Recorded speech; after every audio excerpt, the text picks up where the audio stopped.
Aujourd'hui, dans Jouissez de votre vie tous les jours, vous pouvez apprendre à vivre la vie que vous avez toujours voulu vivre.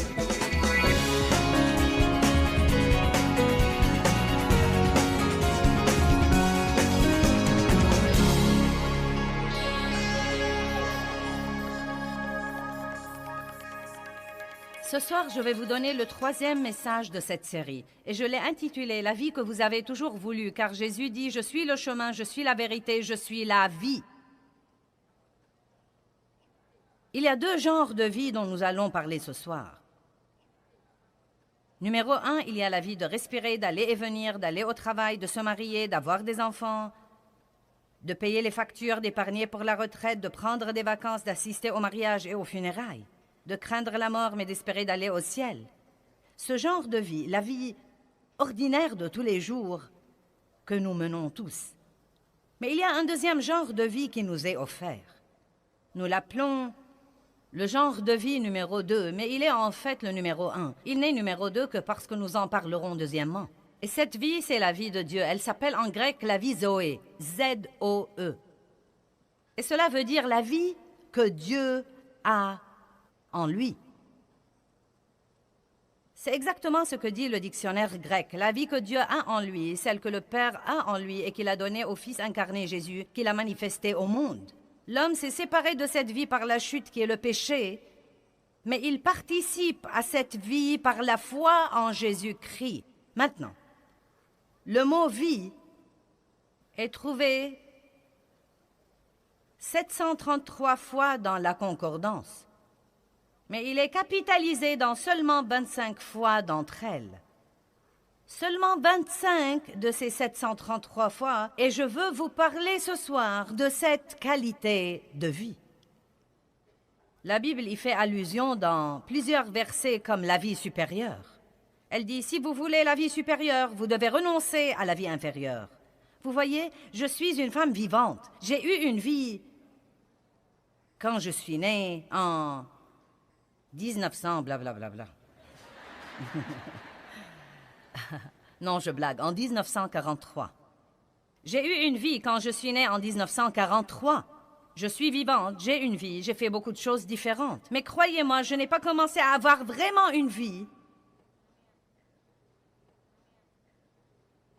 Même pas quand j'ai été régénérée. Je l'avais comme une graine en moi, mais je n'ai pas su coopérer avec elle et donc je ne l'ai pas vécue.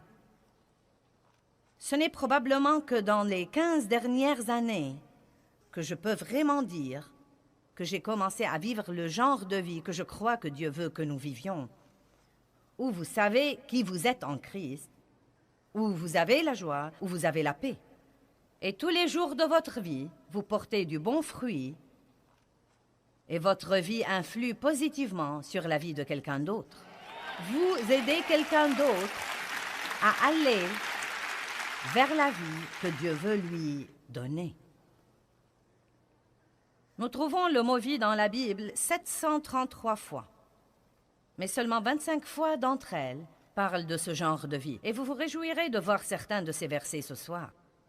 Allons à Matthieu chapitre 10, verset 37. Je vais vous dire ce que sont ces clés là-haut dans un instant. Nous allons bien nous amuser ce soir. Matthieu 10, 37, il dit « Celui qui aime et apprécie son père ou sa mère, plus que moi, n'est pas digne de moi. Et celui qui aime et apprécie son fils ou sa fille, plus que moi, n'est pas digne de moi. » Nous lisons et relisons ceci. Mais je crois que bien de fois, nous laissons les gens que nous aimons nous éloigner de la volonté de Dieu. Je crois que bien des fois, nous laissons les gens que nous aimons prendre ce premier temps qui appartient à Dieu. Et c'est une très forte déclaration. Il dit « Celui qui aime son père ou sa mère, ou son fils ou sa fille plus que moi, n'est pas digne de moi. » En bref, il dit essentiellement, Dieu dit « Je dois être le premier dans votre vie. » Le premier dans votre vie. Les gens me demandent tout le temps, et je crois qu'ils me posent cette question parce que nous luttons là-dessus. Comment fais-tu tout ce que tu fais en respectant tes priorités? Et je crois que Dieu m'a donné la meilleure réponse que j'ai jamais donnée. Il y a environ 2 mois, j'ai dit Je les remets toujours en ordre. Voilà comment je les respecte. Je ne crois pas que nous aurons jamais un moment dans notre vie où nous aurons cette grande révélation sur la manière d'arranger nos priorités et que nous puissions les arranger et qu'elles restent arrangées pour la vie. Je crois que nous devons vraiment, de façon régulière, observer notre vie, examiner notre vie, prendre le temps d'avoir une réunion avec nous-mêmes, d'être honnête avec nous-mêmes et de dire, est-ce que Dieu est le numéro 1 dans ma vie? Est-ce que je pense assez à lui? Est-ce que je parle assez de lui? Est-ce que je lui donne assez de temps? Est-ce que je le sers? Est-ce que je fais ce que je devrais faire de mes finances? Est-ce que j'utilise mes dons et mes talents pour le servir? Nous devons nous demander de façon régulière, à quel point suis-je égoïste? Ça a eu beaucoup de succès. C'est quelque chose que nous devons examiner tout le temps. Verset 38. « Et celui qui ne prend pas sa croix et ne me suit pas, en adhérant fermement à moi, en se conformant complètement à mon exemple, j'ai dit que Jésus est venu pour nous donner l'exemple de la manière dont nous devons vivre. Et il dit, si vous ne vous conformez pas complètement à mon exemple dans la vie, et s'il le faut dans la mort, vous n'êtes pas digne de moi. » Donc, vous savez, ce que je retire de ça, c'est que ça ne suffit pas d'aller à l'église le dimanche. Je ne supporte pas quand je demande à quelqu'un s'il est chrétien et qu'il me dise à quelle église il va. Croyez-le ou pas, le fait d'aller à l'église ne vous rend nécessairement pas chrétien. M'asseoir dans mon garage toute la journée ne me transforme pas en une voiture. Amen. Nous allons à l'église parce que nous sommes chrétiens et nous voulons communier avec les autres chrétiens. Nous sommes assoiffés de la parole de Dieu. Nous voulons adorer Dieu collectivement et nous voulons faire partie d'un corps où nous pouvons servir Dieu et être responsables devant d'autres personnes. Ce n'est pas un endroit où l'on coche sur notre calendrier pour avoir fait notre devoir religieux de la semaine, puis nous revenons au monde et nous vivons comme le reste du monde le reste de la semaine. Jésus dit, si vous ne vous conformez pas complètement, totalement à mon exemple dans la vie, et s'il le faut dans la mort, vous n'êtes pas digne de moi. Celui qui aura trouvé sa vie inférieure perdra la vie supérieure, et celui qui aura perdu sa vie inférieure pour l'amour de moi trouvera la vie supérieure. Donc nous voyons là qu'il y a deux genres de vie que nous pouvons vivre, soit la vie de marcher et de respirer, cette vie où nous avons des hauts et des bas, où nous sommes égoïstes et égocentriques, où nous faisons tout ce que font tous les autres, puis nous allons à l'église le dimanche, puis nous revenons au monde et nous vivons comme le monde. Soit la vie supérieure, nous pouvons vivre la vie Zoé, la vie que Dieu a en lui, la vie de stabilité et de justice et de paix et de joie et de porter du fruit. Et cela ne veut pas dire que vous n'aurez jamais de problème, mais que vous trouverez un endroit en Christ où vous pourrez d'une façon ou d'une autre endurer les mêmes trucs que tous les autres, et rester en même temps stable, et rester dans le plan de Dieu, et continuer à servir Dieu, et ne pas faire les 100 pas tout le temps. Eh bien, je crois qu'il y a deux clés pour avoir cette vie Zoé. Deux clés. Clé numéro 1, clé numéro 2. Vous savez, certains de nos employés ont fait ces clés et essayez d'apprécier ces clés parce qu'il leur a fallu beaucoup de travail et d'efforts pour les faire. Elles seront posées là pendant la première moitié de l'enseignement, car je veux que vous compreniez qu'il y a des clés. Il y a des clés qui ouvrent des portes. Il y a des choses que vous pouvez faire qui vous aideront à avoir cette vie qui vous est offerte. Il y a des choses qui sont plus importantes que d'autres. Et je crois que la Bible nous le fait bien comprendre. Deux clés. Eh bien, comment est la vie inférieure? Elle est tout d'abord compliquée. Elle est remplie d'égoïsme, de frustration, de péché, de toutes sortes de douleurs. Et si vous voulez la vérité, la douleur émotionnelle est pire que n'importe quel genre de douleur physique. Avidité, culpabilité, dépendance, relations brisées, honte, manque, colère, jalousie, crainte, et la liste n'en finit pas. Chaque chrétien peut être un chrétien régénéré et toujours vivre la vie inférieure. Et pour moi, c'est la chose la plus triste au monde entier. Je sais que nous pouvons faire ça parce que je l'ai fait pendant beaucoup d'années. Et je sais que je serais allée au ciel si j'étais morte, mais je peux vous affirmer que je n'aurais jamais joui de ma vie ici et je n'aurais pas été un exemple de ce que Jésus est. Et je vous demande de comprendre ce soir qu'il ne s'agit pas que de vous seulement. S'il n'y avait pas quelque chose que Dieu voulait que vous fassiez, s'il n'avait pas besoin de vous, il vous aurait pris d'ici à l'instant même où vous étiez régénéré. Mais puisque vous êtes là pour quelque chose d'autre que d'occuper de l'espace. Vous êtes là pour quelque chose d'autre que de faire toute chose à votre idée. Croyez-moi, vous ne serez jamais comblé avant de fonctionner dans le but pour lequel Dieu vous a mis ici. Eh bien, comment est la vie supérieure? Simplicité, paix, joie, justice, faveur, grâce, la présence de Dieu, amour, don, aide, espoir, foi, patience, bonté, pardon, générosité, relations saines, abondance, toutes les bonnes choses auxquelles vous pourriez penser. Revenons maintenant à Matthieu 10, verset 37. Quelle est la première clé? Matthieu 10, 37. Nous allons lire ce verset de nouveau. Clé numéro 1 pour avoir la vie supérieure. Clé numéro 1 pour avoir la vie avec un V majuscule. Clé numéro 1 pour avoir la vie que le Seigneur Jésus est mort pour nous donner. Combien d'entre vous croient que leur vie devrait s'élever? Bien. Clé numéro 1. C'est partout dans la Bible. C'est très simple. Matthieu 10, 37 nous dit « Celui qui aime et apprécie son père ou sa mère plus que moi n'est pas digne de moi. Et celui qui aime et apprécie son fils ou sa fille plus que moi n'est pas digne de moi. » Un message très, très, très simple. Faites passer Dieu avant tout. Je me demande combien d'entre vous, d'une façon ou d'une autre dans votre journée chargée, n'avez pas pu trouver le temps pour communier avec Dieu aujourd'hui. Vous le désiriez. Vous en aviez l'intention. Vous le vouliez. Vous avez dit que vous le feriez. Mais vous n'avez pas eu le temps de le faire. Soit parce que vous êtes trop pris, soit les autres trucs vous entravent. Vous vous en voulez, vous allez essayer de nouveau demain. Mais si vous ne comprenez pas combien c'est important, vous n'aurez jamais le temps de le faire. Je sais que je dois passer un temps avec Dieu, sinon je ne vais pas y arriver. Dieu m'a donné un exemple il y a des années. Mon oncle vivait sur un stimulateur cardiaque qui suppléait au manque des battements de son cœur. Et il devait être chargé chaque semaine. Ses batteries devaient être chargées une fois par semaine.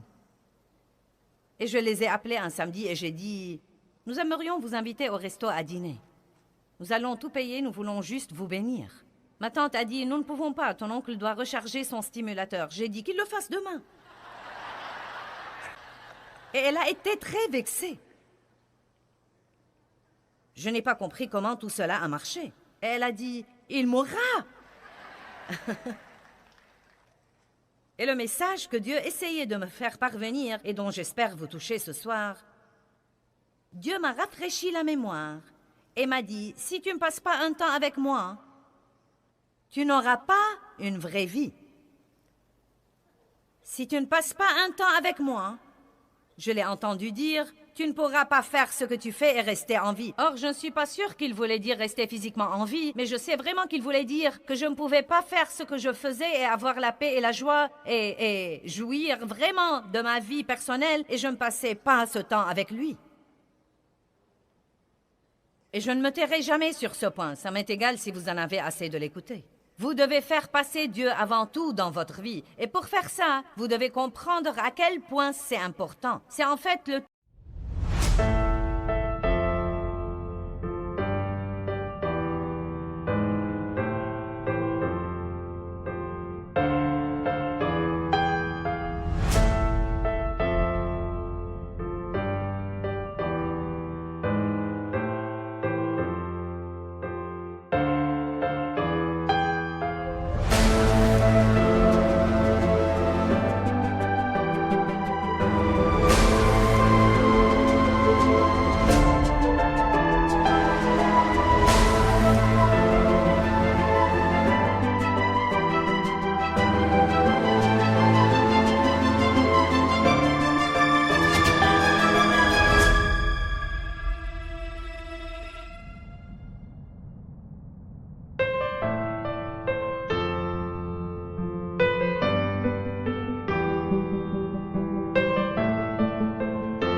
des 10 commandements.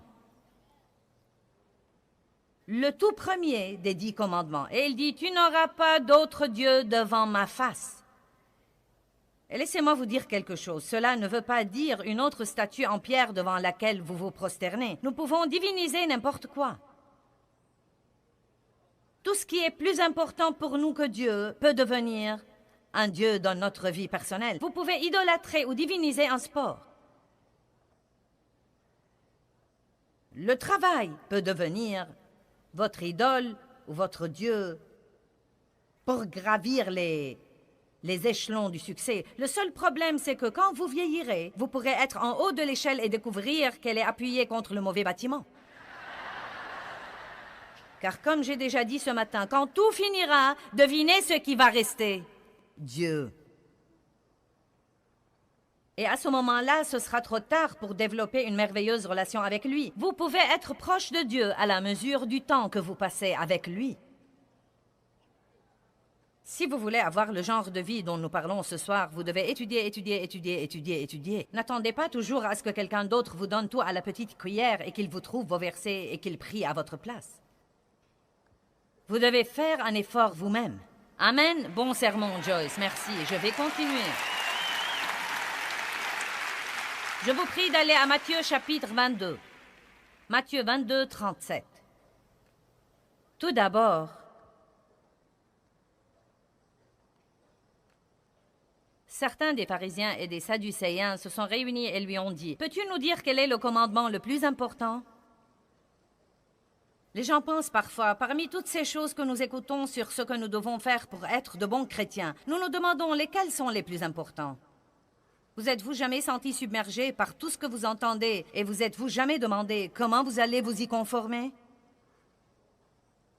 Il est bon de savoir que le Saint-Esprit nous rappellera les choses quand nous en aurons besoin. Mais il y a 2 ou 3 choses que vous devez faire et qui devraient être des priorités.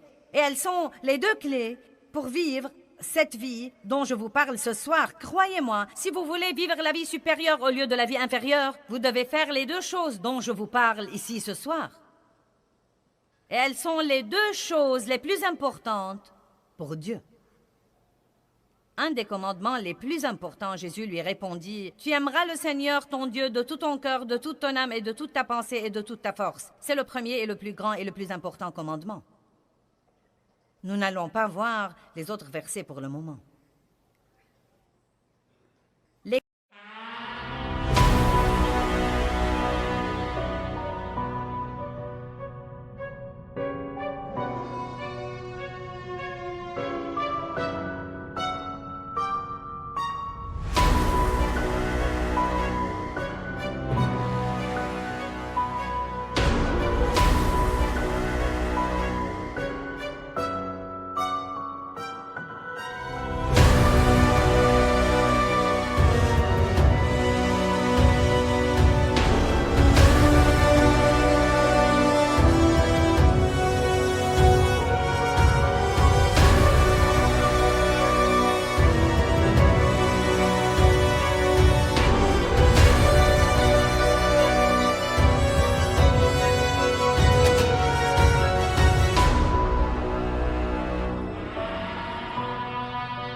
premier commandement parle de notre relation avec Dieu.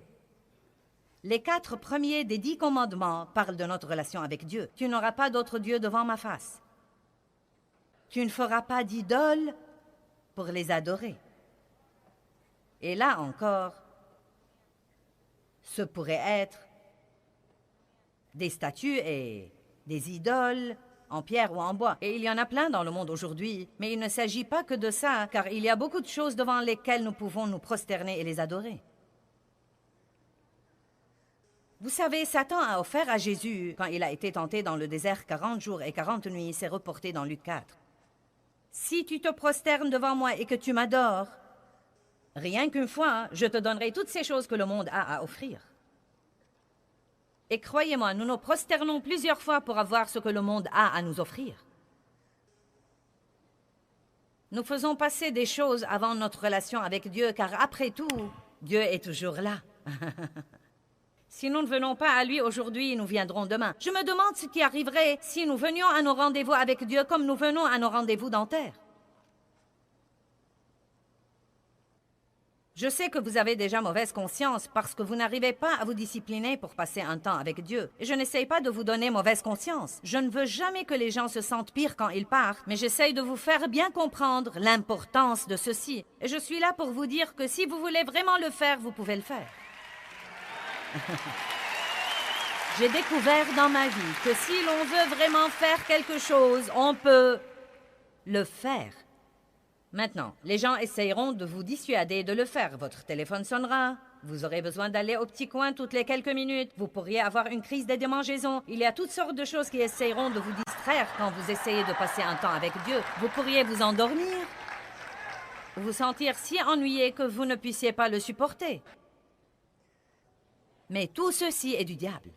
Je me souviens quand j'ai d'abord commencé à passer de façon régulière un temps avec Dieu. Et je me levais tous les matins, je prenais mon café et j'allais à mon bureau et je ne sortais pas avant de sentir que j'étais prête à faire face au monde et à agir en être humain. Non, mais un être humain sauvé. Et j'ai finalement su qu'aller à l'église le dimanche matin et agir comme le monde le reste de la semaine ne suffit pas. Je ne crois pas que ça suffise pour vous non plus. Je ne veux pas que vous soyez satisfaits de vous faufiler dans le ciel. Je veux que vous viviez votre vie pour glorifier Dieu. Et je veux que les gens vous voient et qu'ils désirent ce que vous avez. Qu'ils ne désirent pas que vous partiez, mais qu'ils désirent ce que vous avez. Amen. J'ai prié cet après-midi pour nous.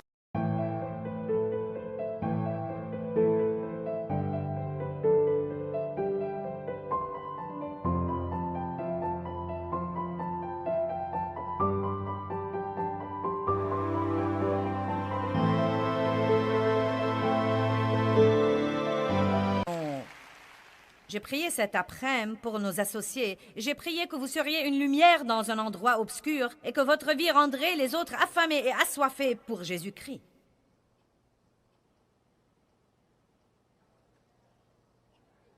Vous devez passer un temps avec lui pour que cela se produise. Il ne s'agit pas tant de ce que vous ferez pendant ce temps-là que du fait que vous lui donniez ce temps. Quand j'ai commencé à passer un temps avec Dieu, mes enfants étaient toujours à la maison et 3 d'entre eux étaient adolescents en ce temps-là. Non, mais ils me disaient « Dois-tu rester dans ta chambre tout le temps? Ne peux-tu pas descendre, faire notre petit déjeuner? » Là venait le sentiment de culpabilité. Et finalement, j'ai réagi. J'ai dit « Écoutez, vous êtes assez grand pour mettre des céréales dans un bol et y verser du lait. Et remerciez Dieu car je suis dans cette chambre. En fait, si vous êtes intelligent, vous enverrez votre mère à sa chambre. Car si votre maman ne passe pas un temps avec Dieu, vous pouvez être sûr que vous n'allez pas l'aimer quand elle en sortira. Amen. Vous devez combattre pour les choses qui demandent un investissement de temps. Dieu s'est occupé de moi au sujet de commencer à faire de l'exercice. Je n'avais jamais cru que je le ferais et que j'aurais le temps de le faire. J'en avais horreur. Je ne voulais rien soulever à part ma fourchette. Je ne voulais pas en entendre parler. Chaque fois que j'essayais de m'exercer, je faisais tomber quelque chose. Mais Dieu m'a dit que je devais le faire si je voulais être en bonne santé pendant mon trajet. Donc j'ai dit à ma fille que j'allais m'exercer et ils ont ri de moi. J'avais dit ça auparavant et je ne l'avais pas poursuivi jusqu'au bout. J'ai dit, vous pouvez rire de moi autant que vous voudrez. Je me connais très bien, je sais quand je me décide. J'étais contente qu'ils aient ri de moi, hein, car quand quelqu'un me dit que je ne peux pas faire quelque chose, cela me rend plus déterminée à le faire. Donc Dave est allé avec moi la première fois juste pour rire de moi. Ensuite, il a fini par s'inscrire lui aussi. Il a fait de l'exercice toute sa vie. Mais il a décidé de suivre un programme conçu pour lui. De toute façon, le point essentiel, c'est que quand j'ai d'abord commencé à m'exercer, on voulait que je vienne au bureau pour faire ceci et faire cela. Et je disais, eh bien, je ne peux pas faire ça. Les lundis, mercredis et vendredis, je m'exerce à 10 heures. Eh bien, veux-tu dire que nous devons maintenant essayer de tout faire à ta place? Tu peux sûrement ne pas y aller. J'ai dit non. Non, je ne vais pas le rater. Je vais le...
faire, Dieu m'a dit de faire ça et je vais le faire. Si je ne peux pas prendre 3 heures par semaine pour m'exercer et essayer de rester en bonne santé, nous devons être mal en point. Amen. Vous voyez, tout le monde va vouloir que vous fassiez ce qui leur est convenable et ce qui les arrange. Vous m'avez entendu? J'ai dit tout le monde va vouloir que vous fassiez ce qui leur est convenable et ce qui les arrange. Et ils auront toujours un cas d'urgence chaque fois que vous essayez d'avoir du temps pour faire quelque chose que vous sentez que Dieu vous a dit de faire. La plupart de ces gens qui ont une crise dont vous devez vous occuper tout de suite, ça fait 20 ans que je vois ces crises. Et il y a de fortes chances qu'ils continueront à les avoir.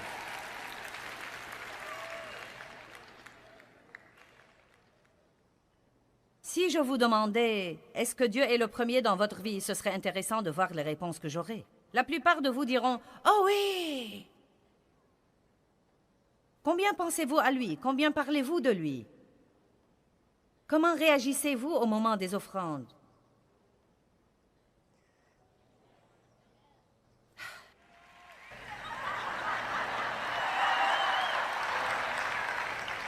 Vous savez, je vais être très franche avec vous.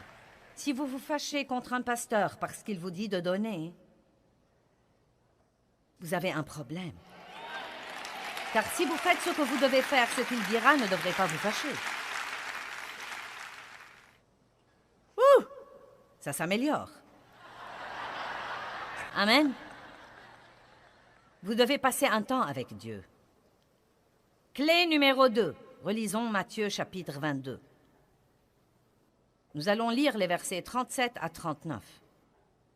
Et Jésus lui répondit, « Tu aimeras le Seigneur, ton Dieu, de tout ton cœur, de toute ton âme, de toute ta pensée et de toute ta force. C'est le plus grand et le plus important et le premier commandement. Et voici le second qui lui est semblable. Tu aimeras ton prochain comme toi-même. » Ces 2 commandements résument résume toute la loi et tous les prophètes. 2 clés pour avoir la vie supérieure. Passez un temps avec Dieu, aimez-le plus que toute autre chose que vous aimez. Aimez Dieu et ensuite, aimez les gens. Et puis, je vous dire quelque chose. Vous êtes dans la catégorie des gens. Cela veut dire que vous devez vous aimer aussi. Non pas d'une façon égoïste, égocentrique. Je dis toujours aux gens, aimez-vous, mais ne soyez pas amoureux de vous-même. Il y a une différence. Notre enseignement principal ce soir dit de ne pas être égoïste. Donc, quand je dis aimez-vous, je ne dis pas de vous adorer tout le temps, mais je dis en fait de vous... Step 1, wake up early, gonna rise with the sun. Step 2, get some good, some food in you. Step 3, think real hard about what you wanna be. Step 4, everybody just do your thing. Wake up, today's gonna be a good day. Wake up, today's gonna be a good day. Wake up, today's gonna be a good day. Wake up, today's gonna be a good day. Wake up, today's gonna be a good day. Wake up, today's gonna be a good day. Wake up, today's gonna be a good day. Wake up, today's gonna be a good day. Yo, set your affirmations, aspirations. I got shit to do, the aftermath of preparation. Good food, good mood, blood in circulation. One step at a time, yeah, that's how you make it. Set a goal you control and the steps you take them. I try to pick one thought, have some concentration. And if I make a mistake, it's called education. I try to do this every day, call it replication. Wake up, today's gonna be a good day. Wake up, today's gonna be a good day. Wake up, today's gonna be a good day. Wake up, today's gonna be a good day. Wake up, today's gonna be a good day. Wake up, today's gonna be a good day. Wake up, today's gonna be a good day. Wake up, today's gonna be a good day. So life ain't easy, yo, I think there's a reason though. Ups and downs, just like every different season, yo. Sometimes I'm high, other times I'm barely breathing, though. I always gotta fight and hide from the demons, yo. Negative thoughts are poison, they rot, Head full of flies, so here come the clouds, They'll never stop unless I can swap all the bad for the good in my head when I'm lost, Yeah, so I'ma fake it till I make it. Positive thoughts are overtaken, I got patience. One day at a time is how you operate a cadence. A flow, you grow, you show yourself a foundation. Stay away from all the shit that causes temptation. I know that I like to do it cause it's sensation. I live my life in my head like a narration. Don't expect greatness, do my best, man, I'll take it. Wake up, today's gonna be a good day. Wake up, today's gonna be a good day. Wake up, today's gonna be a good day. Wake up, today's gonna be a good day. Wake up, today's gonna be a good day. Wake up, today's gonna be a good day. Wake up, today's gonna be a good day. Wake up, today's gonna be a good day. Wake up early, gonna rise with the sun. Step 2, get some good, some food in you. Step 3, think real hard about what you wanna be. Step 4, everybody just do your thing. Respectez assez pour amener les autres à vous respecter. Ne laissez pas les autres vous marcher sur les pieds. Respectez-vous dans toutes circonstances. Occupez-vous de vous-même. Occupez-vous de votre santé et votre corps. Occupez-vous de votre pensée. Occupez-vous de votre vie. Faites les choses que vous aimez, parce que sinon, vous finirez par être rempli d'amertume et de ressentiment. Mais ne soyez pas le centre de votre univers.